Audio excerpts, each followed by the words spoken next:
Welcome to Fellowship Safaris, conversations about people of color and their journeys to subspecialist training in their countries of origin and around the world.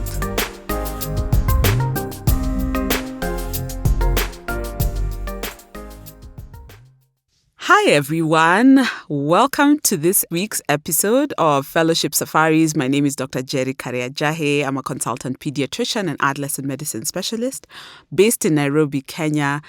Today, I am so glad for this conversation. I'm so glad for this safari. And even as I was preparing, I realized that by 2016, the numbers were at 2 surgeons per 100,000 of the population. That was in 2016. I haven't seen a lot of the recent numbers. And the other thing is that there's the Global Lancet Surgery Commission that keeps talking about the right to, appropriate surgical care and timely surgical care.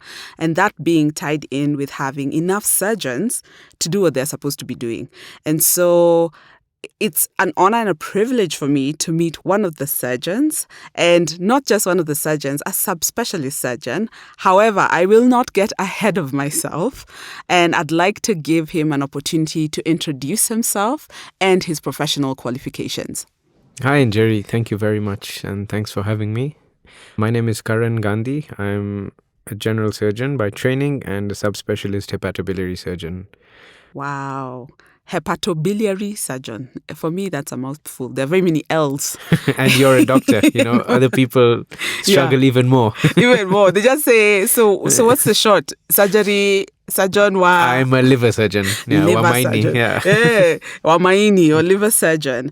Before we get to your journey about hepatobiliary surgery, what was the thing when you were much younger that drew you to medicine? I mean, it's a good question, and I get asked that fairly often. Yeah. But I always knew I wanted to be a doctor. Ever since I was 5 years old, I told my mom that when I grow up, I'll be a doctor. Yeah. I think a big part of it was just seeing how doctors carried themselves and the kind of respect that they commanded from families and from patients as well. Seeing my parents, the kind of respect that they used to give to the doctors, I thought to myself that here's an individual who is able to help others and is a respected member of society, and for me that always drew me in. So I knew from that age that this is what I want to do when I grow up. From age 5? From age 5, yeah. Wow. As a pediatrician at age 5, that's not even the thing we're thinking kids are thinking about. And that's so amazing to hear that it started all the way back there. And in terms of your training while you were doing your undergraduate, so you knew you wanted to become a doctor. When did you realize actually it's surgery that is calling you and drawing you in? So again, a very interesting question. Yeah. I think I've always been inclined to work with my hands and to have a technical mind. And I think I inherited that from my dad as well, because he loves working on cars. And when I was young, I used to be opening up cars with him. Yeah. There's a famous story my dad likes to tell, which about how he failed an exam once in school because he was wondering why a clock is ticking. And he opened up the clock and he spent all his time looking at the clock and instead of reading for the exam. Yeah. So I think that curiosity and that hands-on sort of approach really, I love it. It's definitely inherited from my dad. And even in our first year at university, when we went on to the dissection table where everyone's a bit squeamish and everyone's wondering, should I pick up the knife? I was the first to pick up the scalpel and just start on the dissection. So I guess in the back of my mind, I always knew that surgery or something along the surgical specialties was the thing for me. And then going down the spiritual route, when I was applying to university, one of the spiritual leaders also once said to my mom that your boy will be a surgeon one day. Wow. So I think that kind of solidified it in my mind. Yeah. Although having already known it, I was always drawn to it, always drawn to the ability to work with my hands, and I enjoyed anatomy. I enjoyed the physical part of the medicine as well. So I think that was it for me. I always knew that I would one day be a surgeon. Oh my gosh. I'm loving so many things about what you're saying. Like at age 5, you're already like, I want to become a doctor. And then a spiritual leader even confirms it. to mom. Yeah. And I was never a big believer in all these spiritual leaders and things like that, But my mom, she's quite religious, and we would always go for these events with her. The fact that he said it and it came true, maybe there is something to it, Wow. Shout out to your mom for being the believer. Absolutely, yes. And, just placing you in that place where somebody could be able to speak life into this dream of yours. And this is as early as first year. I can attest I was one of the squeamish ones. Like, I was just like, how are we going to get past this smell? Yeah. How are we going to get past, having to dissect? So what was it like for you in third and fifth year? Because that's when we get to do the surgical rotations. So how was that for you? Was it the one that you're like, yeah, for sure? Or were you questioning, is this what I want to do? Really? So I've never questioned the decision to become a surgeon. Yeah. Ever. I think it was always in my mind, and it was almost like tunnel vision. I didn't want anything else. Even though the first surgery I ever scrubbed for was an obs-gynae surgery. It was an ectopic pregnancy that had ruptured. Yeah. And I saw absolutely nothing in that surgery because Yes. I didn't know what was what. All I saw was blood clots. Yeah. But I think the obs-gynae route, as much as I was drawn to the surgical aspects of it, I still knew that was not the surgery that I wanted to go into. I always knew that it was something along the lines of general surgery that I would want to go into. Okay. So regarding second thoughts about it, no, there were never any second thoughts. I always knew that this is it for me. This is what I want to do. Yeah. In third and fifth year, I think it solidified it even more because when I learned how to clerk patients, when I learned how to examine patients, it was again one of those hands-on things where you could take a history. Yeah. And I just felt like how some people tend to overcomplicate surgery or overcomplicate the diagnosis. The decision making and the diagnostic capabilities was usually falling into place for me. I wouldn't say it was straightforward, but it made sense to me. And that kind of strengthened it even more. Of course, in third year, how our system used to work back in the day, there was the beginning of clinical rotations, but there was also the lots of reading because we had to do pharmacology and pathology exams. Yes. And that was one of the things that I didn't enjoy much, sitting and reading a book and cramming this pharmacology. Yeah. But the clinical side of things, especially surgery, I loved it. Oh, wow. Yeah. I love the fact that it didn't even make you deter. It just, cemented everything that you were thinking about and hoping for. Yes. And so fast forward, you finished med school and done your internship. What comes next? What comes next is that while I was an intern, I was already looking for registrar programs to apply to for general surgery. Wow. So because I guess I knew that this is the line I wanted to take, I wasn't going to use my time working for too long as an MO and getting stuck in that rut. So it was a fairly straightforward decision for me. And again, I started applying everywhere that I could for my surgery registrar time. Yeah. So I was fortunate enough to be an intern at the Aga Khan University Hospital. They have a postgraduate surgery program. However, I just felt that it was not quite for me, and I applied to University of Nairobi at that time. Okay. Fortunately enough for me, ending internship in 2010, in 2011, I already had a registrar spot at UON. Wow. And I actually started in 2011. So immediately after. And in the meanwhile, I was also applying abroad to other places for my general surgery registrar time. Yeah. And that's when I got a spot at the University of Cape Town. So after finishing 2 years at UON, I ended up transferring to the University of Cape Town. Ah, okay. Yeah. So I really love how, Yanni, when you said tunnel, you're not even mincing words in terms of this is the thing I want to do. Absolutely. Please don't waste my time with sitting in outpatient, seeing coughs and colds. No. I want to focus. And in terms of transferring, after having done those first 2 years, when you got to University of Cape Town, did you have to start from scratch again? Or did they, accept the transfer of credits? Yeah, so it's again a good question, which was something I was actually hoping that they would accept some of the credits, but there was nothing like that. I had to start from scratch all over again. Okay. The reason is I think they have a pretty well structured program over there, and during that that time, you can't plug someone in right into the middle. Okay. There's a certain way that you have to go through rotations, certain levels of examinations that you need to write. And that was why it's difficult to just get into a program in the middle of it and be able to carry on. So I had to start from scratch again. Yeah. One advantage that I did have, though, is that the local program at University of Nairobi, we focus a lot on basic sciences in the first year of the postgraduate program. So in surgery, we dissected again. We had to teach the undergrad students anatomy. Yeah. We repeated physiology again. Of course, everything was with a surgical twist to it. We had something known as surgical anatomy. And the physiology that we were reading up was definitely the basics, but with respect to how it's relevant to surgery and things like that. And of course, every surgeon needs to understand pathology as well. So we did pathology again in our first year over here in the University of Nairobi. So I think that foundation that I had was really strong. Oh, good. And how the South African system works is that they have what we call a primary level exam, an intermediate, and a final level exam. So I actually wrote my primaries as soon as I finished my first year in University of Nairobi already. So I didn't wait to go there and then spend some time doing the primaries. I immediately wrote my primaries even before I actually started my program over there. Did you know you were already going by the time you're getting finished with the first year? I did not know by then, but I had some guidance from one of the other registrars who was there already, and they had advised me to just do the primaries.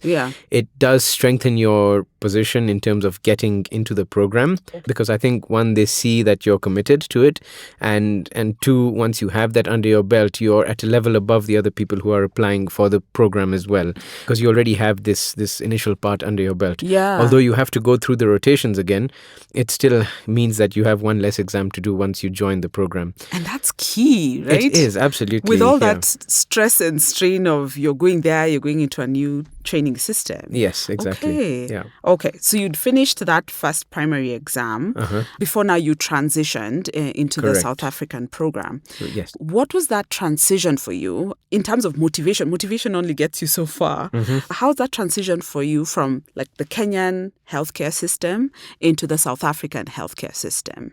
Yeah, so that's a tricky question to answer, but I think it takes a lot to actually get into the system because, number one, registration with the South African Health Professions Council was quite a lengthy process. So in as much as I knew I had done the primaries, I was also trying to get registered.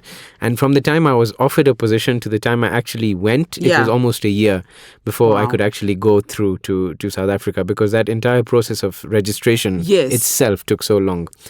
Secondly, I think our education system in Kenya is really good. So we have a very strong foundation when we go, we understand things. But obviously the systems are different, How we see patients, how we examine patients is kind of similar, but how you talk and how you might present it might not be what the consultant on that side is kind of looking for. Right. And so it's always a big challenge. It's a complete change in scene when you go somewhere and you speak differently. You have a different approach to things as opposed to being in a new system.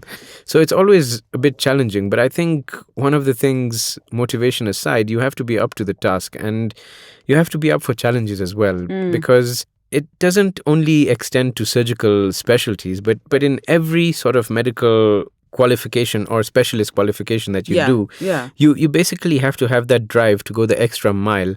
So you have to better yourself rather than look at what the flaws are in the other system. And I think having that adaptability, despite being an adult and despite being a little bit older, it counts for a lot. So it's definitely not easy to go into a system and just hit the ground running. But you do have to adapt quite a bit to a new system when you go somewhere else. And what are a couple of things that helped you adapt faster? I don't know if I adapted very fast, to be honest. Or adapt at all. Because I know, like, for me, in terms of adapting, it took a long time. And I was just like, is it because I'm older and I'm sort of like stuck in my ways? But then one of the things that had really helped me at that time in terms of adapting is, someone just reminded me, remember you survived Kenyatta. Mm-hmm. I was told if you survived Kenyatta National Hospital in terms of your undergraduate and your postgraduate, you can do this. Mm-hmm. And I was just like, yeah, if I could hack that, I'll figure out a way to adapt to this new system. Absolutely. Yeah. And for you, so what were a couple of things that just helped you put one foot in front of the other? I think there were a few things for me that actually helped with that. One of the biggest things for me was support from the family. Despite being away from them, I could call them every day and speak to them. Thank goodness technology has improved to the point where we can actually do that. You can have a WhatsApp call, you can have a video call. Yeah. It's quite easy, and it takes away a little bit of the homesickness when you go away because you're actually speaking to them on a daily basis. Yeah. Despite the challenges, the struggles, you can speak to someone about what you're going through, and someone's always got your back, and you can get good advice from your parents, your siblings, whoever is actually listening to you. Yeah. That's one of the big things for me. Secondly, I think having a degree of resilience is really important because, like you said, if you survive Kenyatta, you can survive anything. Yeah. Someone can beat you down and abuse you, metaphorically speaking, of course, but you can take it, and you come back stronger the next day. I won't lie, there are times when you think that, how am I going to deal with this for the next few years, and you wonder to yourself that is this environment really for me? Can I hack it? Am I good enough? There tends to be a lot of second guessing for yourself. You actually wonder if what you know from back home is maybe too little, or is it something that is putting you at a disadvantage amongst others. But I think having that drive and that resilience to actually go the extra mile, you put in the extra effort, you work harder, and you have a point to prove, not only to the others, but to yourself as well. You're like, no, I'm good enough, and I'm going to do this my way, and I'm going to show myself that I can actually do it. That itself is a really important driving force. Okay. And lastly, I think one thing that you should always realize is that there is light at the end of the tunnel. You know that this is a finite period in your life, and this will end. And so having that knowledge in the back of your mind, you're like, I came here for this purpose particularly. Nothing else matters. I need to get through it. I need to get my degree, and I need to go back home. That's what pushed me through in the beginning when things were difficult. Wow. But obviously, as time goes, things become way easier. You start to fit in, you start to make friends, you start to enjoy your life, you end up exploring the place that you're going to. It's a new place. In the beginning, it's always scary.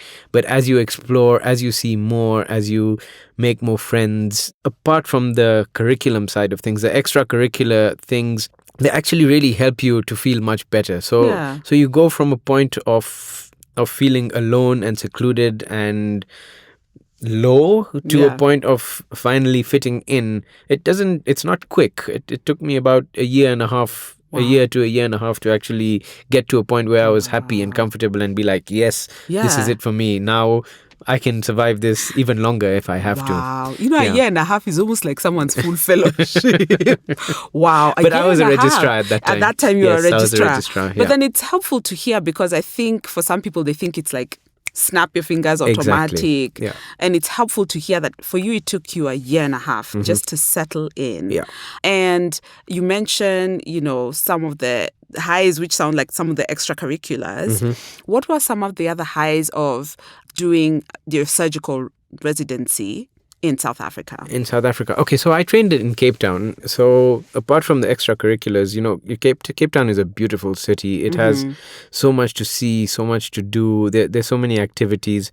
One of the things for me that was really, really important was getting a car, because it's a huge city and the public transport system is similar to ours, but it can lend itself to a bit of crime and things like that. So in the beginning, whereas you're using that, you want to have a little bit of freedom and a bit of mobility to go wherever you want. So I think getting a car for me was a really big thing. And it also helps with your rotation, because there's so many hospitals that you need to go and rotate at. And you need to do calls. You'll be in different hospitals. So getting around makes it much easier when you have a car. But in terms of the surgery and in terms of the curriculum itself, I think the structure of the program is really good, how they have it structured. And the fact that you get good academia and you have very supervised learning, whether you're operating or whether you're just making a presentation for a certain topic. I think that for me was really good. Yeah. I got a lot of hands-on experience, which is what I love. Wow. My happiest place is in the operation theater. Oh, wow. Yeah. So for me, every time I could operate, I got a chance to operate, and I loved it. Although I went fairly green and at a level that was below the peers that I had with me. Yeah. I think I was a bit more keen, and I would stay back even when I'm not on call. I'd be joining my colleagues in theater. Yeah. I mean, that helps in various ways. It helps you to learn. It helps you to make friends. Yes. Within the program, and it helps build some level of collegiality. So you enjoy your work, and then you can go out after work with those same friends and sit and have a drink and just say, reflect on your day, and you make good friends that way as well. You make good friends. Yeah, it sounds like that social capital was such a key part of you surviving and thriving. Actually, I think that's that space. Probably part of my personality as well, because I've never been someone who's always been on my own or introverted. I've always been out there, and when you get to a point where, or a place where you're having to spend time on your own, you learn to do it, and you also begin to appreciate your own company at the end of the day. But having other people, having a social life, having a circle to go out with and make friends with, I think that for me was quite an important aspect of postgraduate learning. Yeah. Oh, wow. And how long is the residency program in South Africa, in Cape Town? So in South Africa, there are two arms of the residency program. Okay, one is the clinical side and one is the academic side of things. But they run, side by side. Yeah. So basically, it can take you about 4 to 5 years to do your residency program, depending on what rotations you need to do, when you're ready to write your exams, etc. Yeah. The exam that you write is actually a collegiate exam, similar to the COSEXA program. Yes. So you do the exams through the College of Medicine of South Africa. Yeah. And at the same time, you have the research or the dissertation side of things, which is what gains you the MEd degree. So you get a fellowship or a fellow of the College of Surgeons, as well as an MEd degree once you do your dissertation. So the dissertation component is run through the university. So the various universities in South Africa, so you have the University of Cape Town, for example, the University of Stellenbosch, University of KwaZulu-Natal, Witwatersrand in Johannesburg. Yeah. And so all the various universities have their own MEd degree that they award you. But the fellowship or the FCS in terms of surgery, or whether you're doing medicine, the fellow of College of Physicians, the FCP, they are all run by a centrally governed college. So at the end of the day, no matter where in the country you're training, your clinical exam is centrally run, but your academic side is now where the university actually comes in. Oh, wow. Yeah. I really like that structure. I do too. Yeah. And initially you don't understand it, but once you get to know it, it's actually really nice. Yeah. And then you're also very clear, this is what I'm doing here, this is what I'm gunning for. Exactly. And by the time you're finishing your residency in surgery, where in the world can you work at that point? So South African training is quite solid, and of course, short of exams, I think you can work anywhere in the world. Wow. The Canadians do recognize the South African degree. Yeah. But you still have to write the basic exams to get registered with their board. Right. So you'll get a job in an institution easily in Canada after having a South African degree. Yeah. However, you can't get licensed by the board to actually practice there. So that's where the exams come in. I think it's similar to the United States as well, because you can get into a US program or a job pretty well. Yeah. But to get registered again with their board, you need to do the USMLEs and such exams. Similar for Europe and the UK. Yeah. Doing plebs and things like that. And things like that. So you'd still have to do a USMLE plebs. Yes. Even though you had done your fellowship of surgery. Correct. In Cape Town. Correct. But it's helpful to hear that it opened up your world, though. Absolutely. After finishing your residency.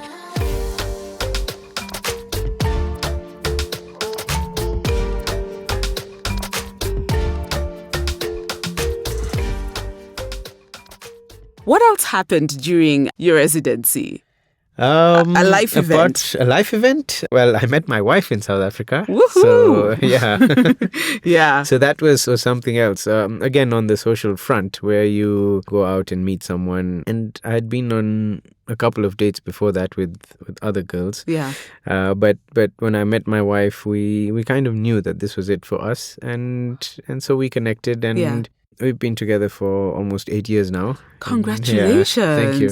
That's amazing. I think because residency is so rigorous, I think it's an amazing thing to hear that you met your wife and you got married during residency. Sometimes I sit and I wonder how I did it all, because another one of the things about the South African system, which I haven't mentioned yet, is that you actually don't get paid. So it's not a paid residency that you do over there. My gosh. So you are a broke resident. I was a broke resident within the difficulties and long working hours of a surgical residency, where the local guys there are constantly complaining how they're being overworked. Yeah. I had to do locums on the side as well. And so I was busy working day and night. Yeah. Still trying to make time for a social life. Yes, that's what and I'm just meeting my wife. And meeting your wife. That's what I'm just like, between doing locums, and locums are these extra hours that we try to look for extra work.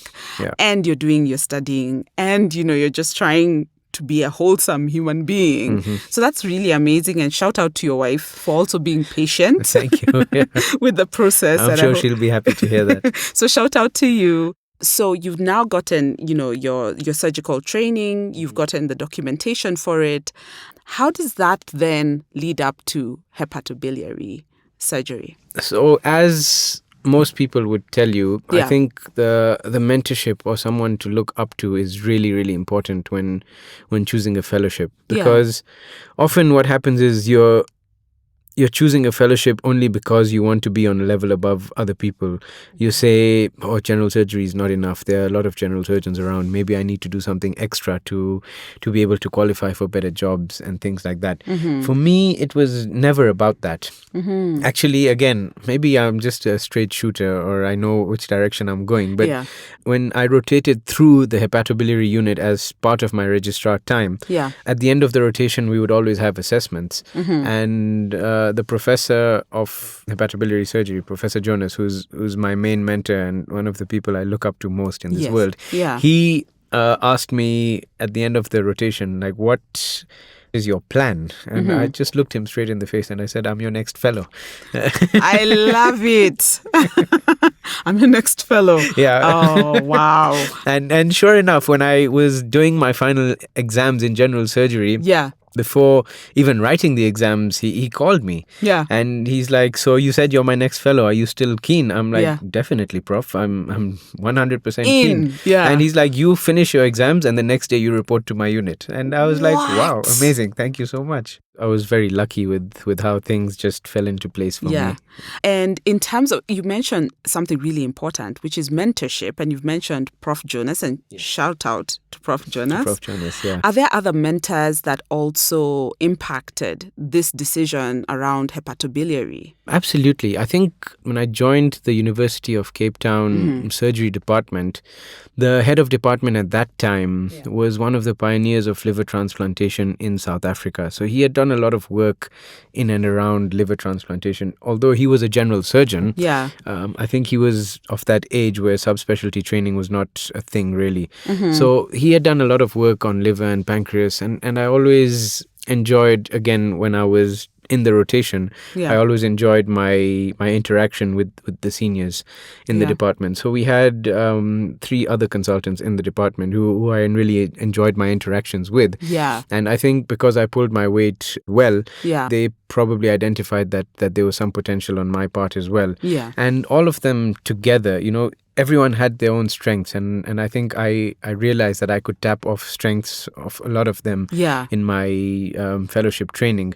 So I think that was really important for me as well. And just having a good working relationship with people, it helps a lot. It really helps a lot. And what I like about them is that they're very encouraging, very approachable people in South Africa especially. And you you're almost on a first name basis with them, although you're their trainee. Yeah. You can just call them by first name and you speak to them like a peer rather than actually someone who's like hierarchies. Subordinate. Yes. Exactly. That's so amazing that, you're balancing just creating this good working relationship and also being realistic that one mentor won't fit every single thing that you need to, be able to gain and learn from. Except Professor Jonas. Apart from Prof. Jonas. I really now need to, I'll Google him. You should. Yeah, but then also just being able to glean off of these amazing people who then, fueled this passion for liver surgery. Yes. And what else, when you look at it, because it sounds like you were very intentional in terms of where will be the place where I'll have most impact. Why liver surgery? So a variety of things. I think over there, mentorship was a key aspect for me. Yeah. The hepatobiliary surgery unit in the University of Cape Town is probably one of the busiest units. As a registrar, I was at work at 4:30 a.m. sometimes because I needed to see all the patients on a ward round before the consultants actually come in and do a round with you. Yeah. So when I was the registrar on call, I was at work at 4:30, leaving at around 9-10 p.m. some nights as well. Wow. And you're on call for a whole week. Yeah. So it could get really, really intense. But I think, again, having that one patient-centered care where you actually worry about your patients, so you need to know that you've seen them and make sure everything is okay, and then doing ward rounds where you actually learn something. I think for me that was a very fulfilling experience. Tiring as hell, but very fulfilling. And after a 1 week on call, you do get 2 weeks off call because there are 3 registrars rotating in a firm. So I think the busy aspect of the unit, it helped me learn a lot. Having rotated in other units as well, I thought that this is something that is still very much in infancy in Kenya as well. And shout out to the peers or the predecessors before me who have been doing a lot of work in hepatobiliary surgery, trying to bring up the unit. And I thought that having actual fellowship training in this, coming back with that strength would help take us to the next level in Kenya as well. But I think you can't overemphasize the importance of a good mentor, because despite the fact that some of my mentors were so qualified, not only locally but on the international front, well recognized, the authors of major international guidelines to do with hepatobiliary surgery, they're so humble, so down to earth. You can just approach them. They have an open door policy into their offices. You just walk in, knock on the door if you have a problem, not only with work or with hospital, but even a personal thing. If you need something or some advice, they're just open to trying to help you out. And for me, that really drew me into the specialty. So despite the fact that I worked well and I was in that unit and I could probably get into any of the other units, for me, I think hepatobiliary was the one that I had identified, and I knew that. And you knew that's this where is I want it. to go. Yeah. Oh my gosh. Again, clearly I need to find out about Prof. Jonas. But then I really like that aspect of there are these guys who've done this amazing, impactful, global work. And then they have this open door policy. Come. What do you need? How can I best support you?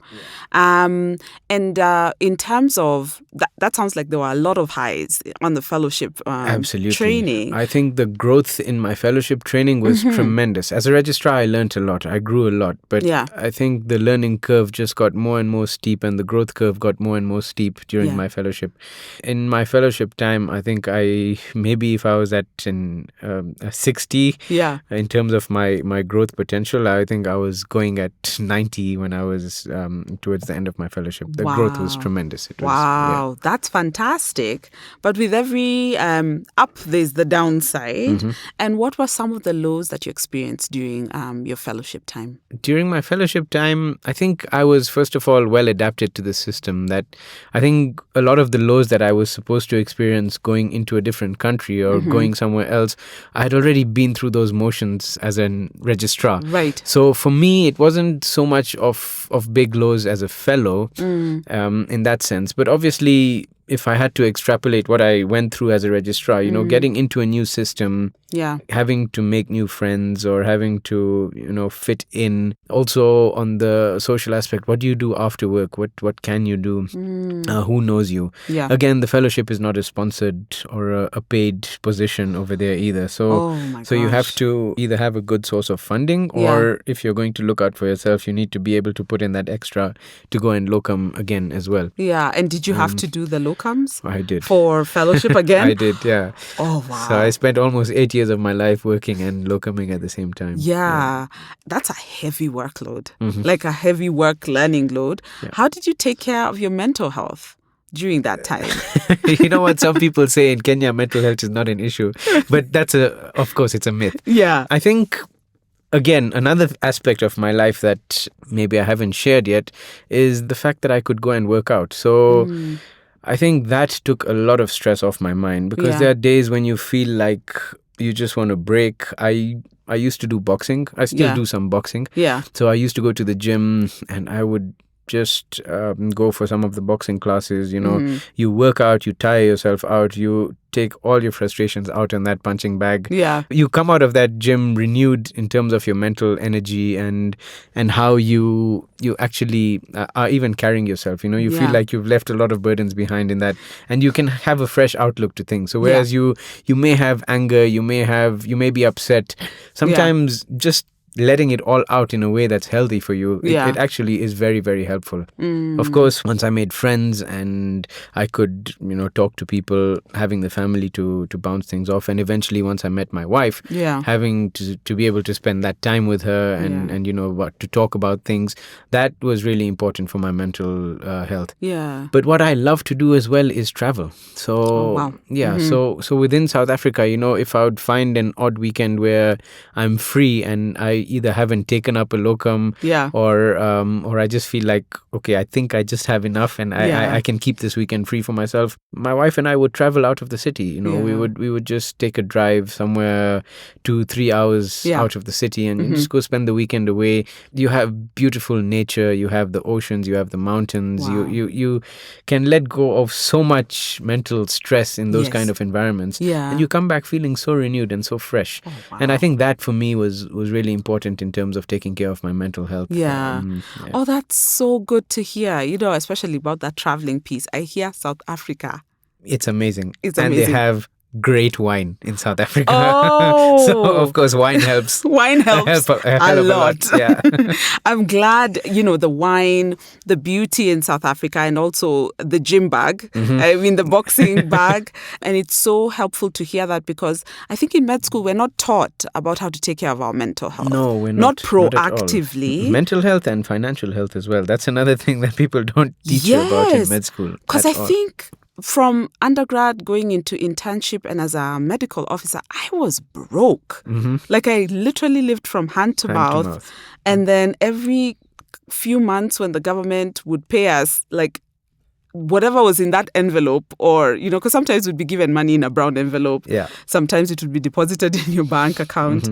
It would just disappear. That's now going into paying all your debts. Yes. Yeah. Where you're just like, how do I have so much debt? I've not even started living, really. Yeah, so, absolutely. Those two things, mental health and financial health, I think is something that we need to be very proactive, especially for the younger doctors.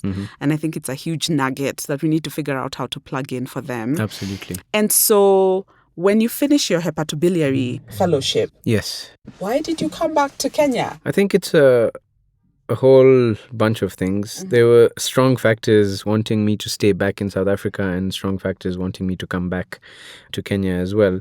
When I left Kenya, I always left with the intention of coming back, not to go and seek greener pastures outside and stay outside. The plan was always to come back home.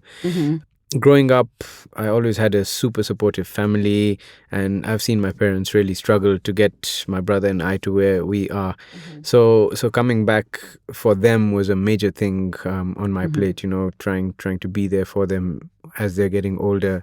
Of course, my wife being from South Africa, we could have stayed over there as well. And that was one of the big factors wanting me to stay back. And obviously knowing the system now, people getting to know you. If you've locumed everywhere, people just know who you are. And your phone is constantly ringing where people asking you, are you available? So I think I would have had work as soon as I qualified. It would not have been a problem at all for me to stay over there. One thing, though, was that, as I said earlier in this interview as well, but Kenya don't have a huge hepatobiliary community. Yeah, in fact, I meant to ask you, how many hepatobiliary surgeons do you have? So fellowship qualified is just me at the moment. Wow. We have a few of my predecessors who have been doing some work in it. They've gone to spend some time in other units in India. They've gained lots and lots of experience. Right. But, again, because hepatobiliary is relatively new as a specialty, most of them are not fully fellowship qualified. So they've been doing great work in the country about taking the specialty forward. But I think coming back as someone with that extra training and now having connections to South Africa, I had a lot of things on my mind about what I wanted to do back home when I came back to Kenya. So pioneer the field, yes, but also offer that. I was lucky. I had the advantage. I had the opportunity. But I want to impart that knowledge onto the younger generation. So the people who are training in surgery now, give them the advantage of having hepatobiliary training as well, and have them learn. In addition to that, the connections that I've built during my time over there, I can make good use of them and send people here for fellowships in South Africa. Right. And what they decide to do, the fellowship is upon them. It's up to you. Yeah. My job is to create that connection. That bridge. Yes, exactly. That connection. And I think it's really important because a lot of us don't have that opportunity. We don't have that link. Correct. And for people to actually just get... I think we were chatting casually earlier as well, and you said to me that soft connection or that soft introduction, it goes a long, long way. Yeah. If someone knows who you are and they've just even seen you being a head of department, they will have you at the back of their mind as opposed to an application that's sitting in front of them that they have no clue. It's a piece of paper. Exactly. Right. Exactly. Yeah. So I think if I could help build that connection and we can train more subspecialists in the field in the country, we can take things to the next level in our country as well. Yeah. And for me, that was a huge aspect calling me back home as well. Yeah. Yeah. So, oh, wow. Yeah. There are so many things I'm just like, wait. Okay, you'd expect a doctor to know that there are not many hepatobiliary trained people. But then now when you mentioned it is when I was like, actually, are there other people? Because even your colleagues who have done the work in India, how many are they? Like who've done, added onto their skill? Just a handful. Just a handful of people. And so... I think this is to people who are thinking about like what you'd want to subspecialize in. Hepatobiliary is ripe for the picking. It is ripe for the picking, but you need to be very motivated and you need to have it clear in your mind that this is what I'm going into because it's not all rosy. HPB surgery is definitely the surgical specialty with some of the sickest patients you'll see, some of the highest complication rates, whether it's from the surgical procedures, whether it's from endoscopic procedures. We do have complication rates that are extremely high. We have patients that are extremely sick. We end up losing a lot of patients to malignancies and hepatobiliary malignancies are some of the nastiest ones that you could find. So I think it's important to realize that you can fall into this rut or feel like you're not impacting people if you're getting depressed. But I think that in itself is not only a problem, but it's also an avenue for further exploration because you can try and find what you can do to actually improve that in people. Right. And working in sub-Saharan Africa, where we're a resource-poor setting, we don't have all the resources at our disposal to try and help these patients as they're doing in the West or as they're doing in Europe. So I think we are uniquely positioned to be able to help people, have a skill, know what they're doing in the developed world, and then tailor it to our population so we can make a much bigger impact to our patients over here locally as well. Yeah. I absolutely love how you framed that because I think for a lot of people, they're like, oh, what can we do? Oh, we don't have the resources. But like you said, we're in a very unique position. And one of the things that I keep saying is that the medical education revolution in sub-Saharan Africa, in Africa, is huge because a lot of people are opting to come back home and to impact in their communities. And even people from outside want to come to Africa, teach and participate in the healthcare systems. 100%. Yeah. So that, Sorry. Go ahead. No, just doing a fellowship abroad, it opens up so many opportunities for collaborations, not only where you go and train, but when you're doing a fellowship, you tend to attend international conferences as well. You tend to go and meet people over there. And when you just speak to them or you have one-on-one conversations with them, they realize what we are lacking and how they can also actually help make an impact in our setting. Yeah. And what has often happened with me is that I give a talk at a conference or I'm invited to speak at a certain sort of gathering. And when I do say what I have to say and present my talk, I often get a lot of people coming and asking me from Europe, from Italy, for example, or from the UK, and saying that it's amazing what kind of work you're trying to do here, and we would love to help, or we would love to be involved. Can we set up a bi-directional thing? Yeah. And I think in terms of taking things forward in Kenya or in sub-Saharan Africa as a whole, it's great to have those sort of collaborations. Yeah. And I'll be honest, this is not purely my vision. A lot of it is borrowed from my mentor again, because he always had this dream of building a network of sub-Saharan African hepatobiliary surgeons, because that's his subspecialty. But if we could do that across specialties, it would be amazing. And I think we could offer so much better care to our patients. Yeah, I love that. And now you need to introduce me to Prof. Jonas. Absolutely, yeah, it would be fantastic. And so I know there's so many nuggets you've given us in this conversation and on this safari. What would be your words of advice to the person who's thinking about going into fellowship? What would be your words of advice, whether it's hepatobiliary or just thinking fellowship as a whole? I think it's really important, one, to go for fellowship training, but your reasons have to be very clear in your mind as to why you want to go and get trained. Is it just so that you can get a job, or is it something that you want to make an impact about? And I think if you want to make an impact, then that's the best thing to do, to go abroad and do a fellowship and bring that back home. I think it's not easy. It never is. It never will be. But you need to have that resilience. It really helps to have a force back home backing you up. I was not married when I went to South Africa. I had my parents. I had my brother. They were my rock, They always had my back. It really helps to have someone behind you, someone pushing you. Of course, once I met my wife in South Africa, that was really amazing for me, because I had someone there with me at the same time to speak to spend time with. But it's not easy, going from one system into another. You just need to be clear in your mind that you're going, you have a specific purpose that you're going for, and this is your eventual goal. Everything else is secondary. Whatever else comes along with it is secondary. And if you are willing to put in that work, and if you're willing to put yourself through all that adversity, and you're still willing to go for that fellowship, by all means, go do it. Go make yourself better, and then make the world better after that. Wow, go make yourself better and then make the world better. I absolutely love that so much. And I really want to appreciate you taking the time and walking us through that journey. Thank you so much for having me as well. Yeah, as in, you've balanced out the hustle, quite literally, the hustle of residency and fellowship, and just how much you've thrived out of that. And then you're not being selfish with it. You want to share and teach and grow others. And that's an amazing thing to discover. I'm hoping that we can be able to get a way that if somebody wants to reach out to you directly, if that's something that we can be able to add in our notes, an email or a social media handle. 100%. So that if someone wants to reach out directly, I serve as a bridge, not as a barrier that, to be able to get to you. Yes, absolutely. Yeah, and at the end of the day, I can't make decisions for people, but I can always do the introductions and get people in a position where they can follow up for themselves. Yeah. Social media, I don't do much. I only do Facebook and LinkedIn, and on Facebook, I'm not very active. Yeah. But email address, yes, by all means, you can share. Yes. Oh, okay. Oh, I appreciate that so much.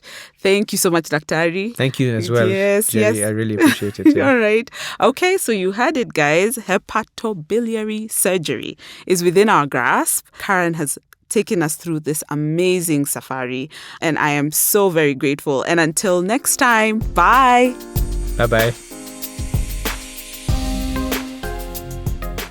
I'm so glad you stayed tuned. Please get the word out and share it with at least 3 people. Make this episode like a chain letter. Share it, share it, share it. Come back for the next leg of our safari, where we'll be talking about... My advice would be for anyone who's sort of considering doing that extra training or specializing further, is to sort of think about what their values are, what their goals are, what they would like to see in their career. Listeners are advised to use their own judgment and discretion when applying any information discussed in this and all podcast episodes to their specific situation. Always seek the advice of a qualified professional if you have any concerns or questions regarding a particular subject matter. You can find this and other episodes of this podcast on our website at www.fellowshipsafaris.org. You can also find all our episodes on all podcast platforms.